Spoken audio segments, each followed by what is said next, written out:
Ahí ya, viajeras y viajeros de los 7 reinos, soy Maglor y hoy, tercera entrega de la historia de Canción de Hielo y Fuego, la llegada de los Ándalos.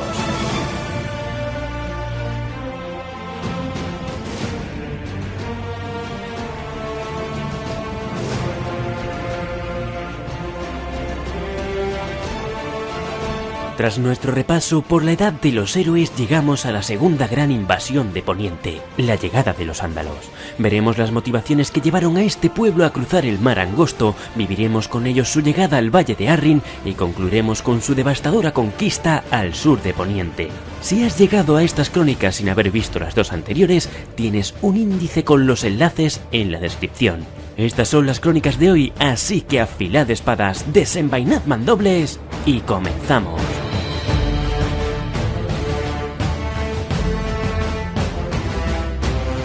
La fecha en la que los Ándalos llegaron a Poniente sigue siendo objeto de debate entre los maestres, entre el año 2000 y el 6000 antes de la conquista. Este pueblo tiene su origen en las tierras del Hacha, en el continente de Essos, y establecieron sus dominios al noroeste de donde actualmente se sitúa la ciudad libre de Pentos, expandiendo sus tierras hasta las costas Braavosis, las llanuras y las colinas de Terciopelo. Mientras en Poniente se rendía culto a los antiguos dioses, en Andalia lo hacían a la fe de los 7. Se dice que por Andalia caminaron los 7, como así lo refleja el libro sagrado, la estrella de 7 puntas. El padre alzó la mano a los cielos, sacó 7 estrellas y las depositó de una en una enfrente de Ugor de la colina para ponerle una corona resplandeciente. La doncella puso ante él a una joven grácil como una bailarina y con los ojos azules como estanques profundos, y Ugor declaró que la tomaría por esposa. Y así fue como la madre la hizo fértil, y la vieja predijo que engendraría 44 hijos para el rey. El guerrero dio fuerza a sus brazos, mientras que el herrero forjó una armadura de hierro para cada uno. En Poniente, los septones siguen predicando que el herrero enseñó a los Ándalos a trabajar el hierro, pero en Essos todos presuponen que lo aprendieron de los Rhoynar. En el libro sagrado se dice también que cuando los 7 se aparecieron ante Ugor de la colina y lo coronaron, también le prometieron grandes reinos en tierras lejanas, una tierra dorada entre altísimas montañas. Muchos creen que este fue el motivo que les llevó a Poniente, sin embargo, hay que conocer el contexto histórico que hizo que los Ándalos decidieran cruzar el mar. En su imparable avance los valirios habían conquistado y esclavizado al antiguo Ys, habían hecho desaparecer pueblos que hoy permanecen en el olvido y alzaron las ciudades que hoy conocemos como las ciudades libres. Fueron los Rhoynar y el río Rhoyne los que contuvieron la expansión valiria durante algún tiempo. Valiria había construido un puesto de avanzadilla que recibiría el nombre de Volantis en la desembocadura del Rhoyne, y a pesar de la tregua con los Rhoynar, pronto los Ándalos se verían obligados a luchar contra los señores dragón. Estos les hicieron retroceder cada vez más al norte y al oeste, pero los Ándalos, de cabellos rubios y gran estatura, eran valientes e indomeñables gracias a su fe, y aunque algunos desesperaron, una gran mayoría se resistió a la esclavitud. Enardecidos por la guerra y el ansia de conquista, los guerreros se grabaron en el cuerpo la estrella de 7 puntas y juraron por su sangre y por los 7 que no descansarían hasta hacerse con los reinos de las tierras del ocaso. Allí, en la morada de los primeros hombres, encontrarían la tierra prometida que no encontraron en Essos. A Poniente le dieron el nombre de Raes Andali, la tierra de los Ándalos, el mismo nombre que aún siguen utilizando los Dothrakis. Se dice que el primer lugar donde desembarcaron fue en los Dedos, en las costas del valle. En ese momento, Poniente estaba dividido por incontables reinos y el valle no era una excepción. Sin embargo, no estaba tan poblado y aunque los primeros hombres lucharon con fiereza, pronto se encontraron con menos efectivos para contener a los Ándalos. Además, las decenas de reinos que dividían el valle tenían sus propias guerras y no unieron fuerzas para luchar contra el invasor. Algunos aspirantes a obtener títulos incluso pagaron a los primeros Ándalos en llegar para conseguir espadas en favor de sus propios intereses. Una insensatez que acabó volviéndose en su contra y poniendo a los Dedos en manos de los Ándalos. Otro conflicto entre los Shed de Puerto Gaviota y los Rhoys terminó beneficiando al Ándalo Gravestone, que se hizo con el gobierno de la ciudad.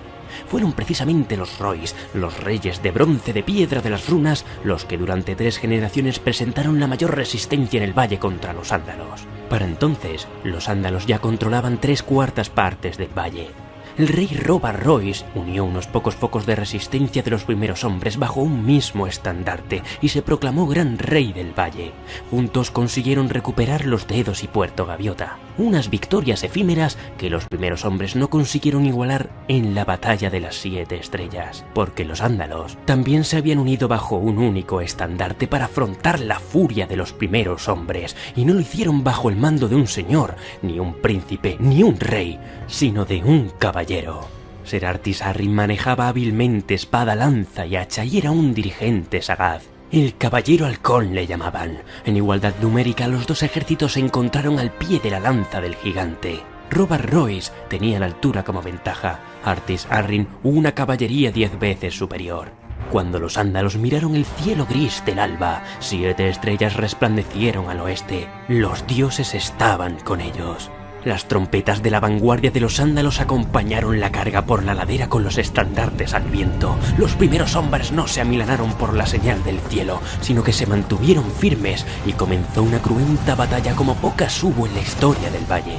6 veces embistieron los ándalos y 6 veces resistieron los primeros hombres, pero el séptimo ataque estaba bendecido por los dioses. Encabezado por el enorme Thorgold Tolet, el ataque ándalo rompió las filas enemigas.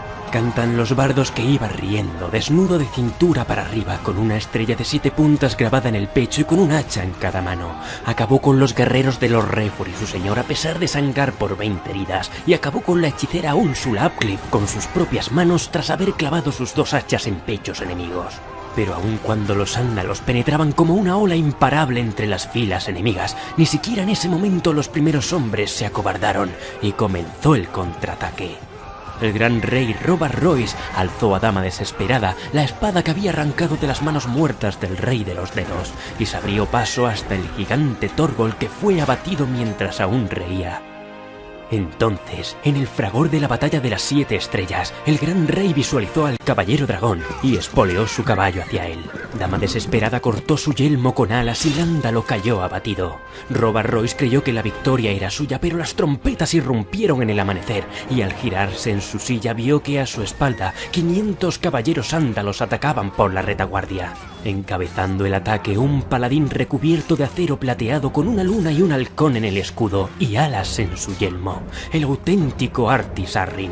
Artis tenía sangre ándala, pero había nacido en el valle y la batalla tenía lugar a una legua de su hogar. Conocía los caminos, por ellos llegó hasta la retaguardia de los primeros hombres y con este último ataque cayó el gran rey y los ándalos obtuvieron la victoria. Aquel día llegaron a su fin nada menos que 14 de las más antiguas y nobles casas del valle, y si el linaje de algunos perduró, fue solo a costa de entregar oro, tierras y rehenes a sus conquistadores y jurar lealtad de rodillas a Artis Arryn, el primero de su nombre, recién coronado rey de la montaña y el valle. Por supuesto, los ándalos no se detuvieron aquí, sino que avanzaron hacia el oeste. Navegaron río arriba hasta llegar al Tridente y poco a poco fueron desposeyendo a los innumerables reyezuelos cuyos dominios bañaban los ríos. Allí donde iban los ándalos, la fe de los 7 les acompañaba. Los antiguos dioses de los primeros hombres y los hijos del bosque eran considerados como demonios y los bosques de arcianos fueron arrasados a su paso, y de todos ellos el más sagrado era el monte de Alto Corazón, donde los hijos eran numerosos y los arcianos altos y vetustos. Cuando el rey ándalo Erreg el parricida atacó, los hijos salieron para defenderla invocando nubes de cuervos y ejércitos de lobos. Sin embargo, cantan los bardos que frente a las imbatibles hachas de acero de los ándalos cayeron verdevidentes, animales y primeros hombres, y que una montaña de cadáveres se formó junto a Alto Corazón. De las tierras de los ríos, Trístifer IV de la Casa Mud, conocido como el Martillo de la Justicia, fue el penúltimo rey de los primeros hombres que resistió la invasión ándala. Se cuenta que combatió 100 batallas y que ganó 99. En la última, una alianza de 7 reyes ándalos acabó con él, y su hijo Trístifer V, apodado el Último, nada pudo hacer para contener la marea invasora. Al sur del Valle de Arryn, en las Tierras de la Tormenta, el rey Eric VII de la Casa Durrandon pasaría a ser conocido en la historia como Eric el Desprevenido, pues mientras los barcos de los ándalos cruzaban el mar angosto, él solo se preocupó de sus propias disputas. 2 generaciones después, los ándalos llamaron a la puerta con sed de conquista. Desde la bahía de Aguas Negras conquistaron el Garfio de Massey. La costa comenzó a recibir los barcoluengos llenos de hombres con la estrella de 7 puntas grabadas, ávidos por tener su propio reino. Las guerras entre los ándalos y los reyes de la tormenta continuaron varias generaciones, y aunque a los Durrandon se les atribuye la victoria de media docena de batallas, los ándalos eran demasiado numerosos. Poco a poco se establecieron en el Cabo del Aire y seguramente hasta en la selva, donde aún habitaban los hijos del bosque. El rey Baldric Durrandon, apodado el Astuto, contuvo su avance sembrando disputas entre sus enemigos, y Durran XXI buscó la ayuda de los hijos del bosque formando la alianza del Arciano que contuvo el avance ándalo. Incluso algunos maestres hablan de que se aliaron con Dorne para contener el avance, pero en ningún momento hizo retroceder a los invasores. La historia dice, sin embargo, que 7 veces asediaron Bastión de Tormentas y 7 veces los dioses le negaron la victoria a los ándalos y los asedios cesaron. Con el tiempo, los caudillos ándalos se convirtieron en señores y reyezuelos, se casaron con las hijas de los señores de la tormenta y estos les dieron a su vez a las suyas, rindieron pleitesía por sus tierras y juraron sus espadas a los reyes Durrandon. Estos fueron olvidando a los antiguos dioses y a los hijos del bosque, que terminarían por desaparecer de la selva y de las tierras de la tormenta. Tras establecerse en las tierras de los ríos, el siguiente paso era la roca.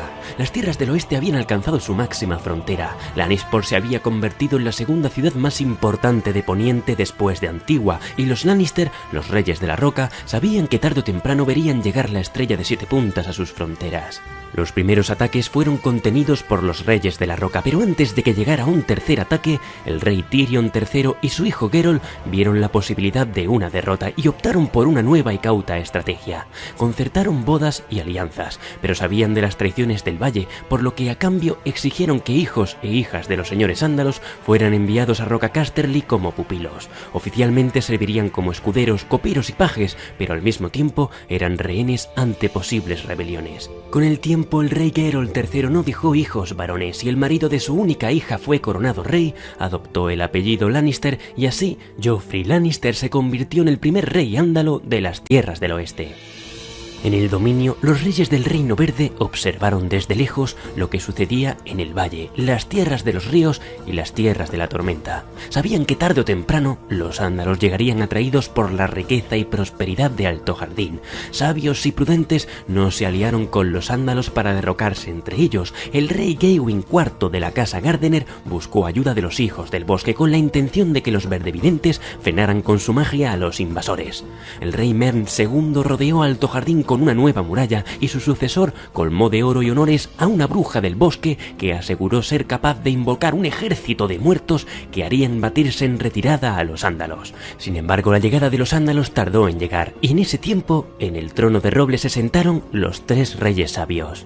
Gard IX de la casa Gardener, su hijo Merle y su nieto Gawain, todos muy distintos entre sí pero con una política común, basada en el acuerdo con los ándalos y la asimilación más que una resistencia armada. El primero de los 3 reyes sabios permitió la fe de los 7 construyendo un gran septo en Alto Jardín. El segundo, su hijo, desposado con una ándala, abrazó la fe de los 7 y el hijo de este, nacido directamente bajo la bendición de la fe, terminaría siendo caballero armado. Bajo el reinado de los 3 reyes dieron tierras y títulos y tomaron a su servicio a caballeros ándalos. Uno de ellos era el caballero ándalo Alester Tyrell, tan diestro con las armas que fue nombrado paladín y escudo juramentado del rey. Con el tiempo, los descendientes de Alester Tyrell se convirtieron en los mayordomos hereditarios del Alto Jardín de los Gardener. Hay que destacar también la ciudad de Antigua, que en ese momento era la ciudad más importante de Poniente. Los Hightower fueron los primeros señores de Poniente en dar la bienvenida a los ándalos. Lord Dorian Hightower dijo que las guerras eran malas para el comercio, así que repudió a su mujer con la que llevaba 20 años de matrimonio y se desposó con una princesa ándala. Su nieto, Lord Daemon Hightower, fue el primero en aceptar la fe. Construyó el primer septo de Antigua y otros 6 en tierras cercanas. Gobernó 20 años en la la ciudad y se convirtió en el primer Septón Supremo. El niño al que educó Tristan Hightower construyó el septo estrellado en su honor, y desde entonces y durante siglos Antigua se convirtió en el centro de la fe de los 7 en todo Poniente y llegaría a convertirse en ciudad santa, lugar de peregrinaje de todos los devotos al sur del Cuello. Asentados en las costas de las tierras de los ríos, las tierras de Occidente y el dominio, los ándalos fueron construyendo castillos robustos, villas amuralladas y puertos, y en ellos nuevas naves de guerra. Habían pasado 1000 años desde que pusieran un pie en Poniente, y las conquistas habían sido numerosas, y su llegada a las Islas del Hierro solo se retrasó por su situación geográfica. Ya fuera por las alianzas con algunos isleños o por sus hachas de acero, los ándalos fueron mezclándose con los hijos del hierro. El último rey del hierro, Ragnar II, fue abatido por una alianza entre los Orbuk, los Dram, los Hoar y los Greyjoy, que habían sido respaldados por piratas, mercenarios y guerreros ándalos. Para saber quién sucedería a Ragnar, bailaron la denominada Danza del Dedo. El juego consiste en que los jugadores se lancen mutuamente un hacha haciéndola girar y estos deben tratar de atraparla sin que se caiga. 2 dedos fue el precio que pagó Harras Hoar por proclamarse vencedor. Durante el dominio de los Hoar llegaría por primera vez la fe de los 7. Se otorgaron protección a septas y septones para proclamar su fe, y en Grand Wick se construyó un septo. Cuando se intentó construir un segundo septo en Viejo Wick, en el lugar donde antaño se celebraban las asambleas de sucesión, la isla entera se rebeló. El septo fue incendiado, el septón descuartizado y los fieles arrastrados al mar, donde fueron ahogados para que recuperasen su fe al verdadero dios de los hijos del hierro, el dios ahogado. Con respecto al norte, los dioses de los ándalos nada pudieron hacer contra los antiguos dioses, y los Stark y sus vasallos resistieron la invasión. Los barcos de los ándalos también llegaron por el este a las costas norteñas. Sin embargo, en cada desembarco, los reyes del invierno y sus abanderados caían sobre ellos obligándolos a retroceder. En una alianza entre Theon Stark, conocido como el Lobo Hambriento, y los Bolton, acabaron con el ándalo Argos 7 Estrellas en la batalla del Río de las Lágrimas. De aquella batalla el rey Theon creó su propia flota, navegó hasta las costas de Andalia con el cadáver de Argos atado en proa e incendió aldeas, capturó torres y hasta un septo y pasó por espada a cientos de guerreros ándalos. Con él trajo sus cabezas de vuelta a Poniente y los clavó en picas a lo largo de la costa norteña en señal de advertencia. Así las gastan en el norte. Los intentos de invasión por tierra desde el sur tampoco tuvieron mucho éxito. Gracias a las impenetrables ciénagas del Cuello y a la antigua fortaleza de Fosso Cailin, los norteños mantuvieron a raya a los ándalos, y así los Stark, los reyes del invierno, siguieron gobernando sin rendir pleitesía hasta la llegada de Aegon Targaryen. Por último, y no por ello menos importante, hablaremos de lo que sucedió en Dorne. Por supuesto, los ándalos también llegaron allí, pero su impacto fue mucho menos que en otras tierras de Poniente. Los ándalos eran un pueblo navegante y de sus incursiones a las costas dornienses concluyeron que las tierras estaban llenas de escorpiones, serpientes y arena. Tenían por lo tanto tierras más prósperas y atractivas que conquistar. Sin embargo, siempre hay quien busca fortuna en tierras lejanas, y los ándalos no fueron una excepción. Algunos lucharon contra los primeros hombres y obtuvieron tierras a orillas del Sangre Verde. Otros poblaron tierras antes nunca pisadas por el hombre. Los Uller se asentaron en la actual Sotoinfierno, junto a las aguas amarillas y sulfúricas del río Azufre. Los Kurgail fortificaron el único pozo de agua a 50 leguas a la redonda en las dunas del desierto, donde actualmente se encuentra Asperón, su asentamiento. Los Vaith, los Alirion, los Jordain y los Santagar formaron sus propios reinos, y en las costas orientales, entre el brazo roto de Dorne y el Sangre Verde, un aventurero ándalo conquistó las tierras a sus señores y se asentó allí. Aquel hombre era Morgan Martell. La casa Martell no tenía pretensiones de convertirse en reyes y no se contaría entre las grandes potencias del país hasta la llegada de Nymeria, porque con Nymeria otro pueblo llegaría a las costas, los Rhoynar, y ellos protagonizarían la tercera y última gran migración de Poniente. Pero esa es otra historia y por supuesto tendrá que ser narrada en otra ocasión.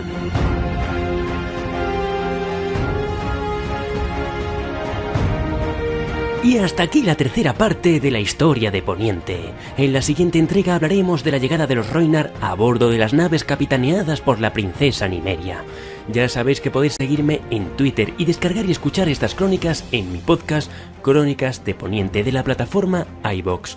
Espero que os hayan gustado las crónicas de hoy. Si es así, dadle a me gusta, compartidlo en vuestras redes sociales y suscribíos.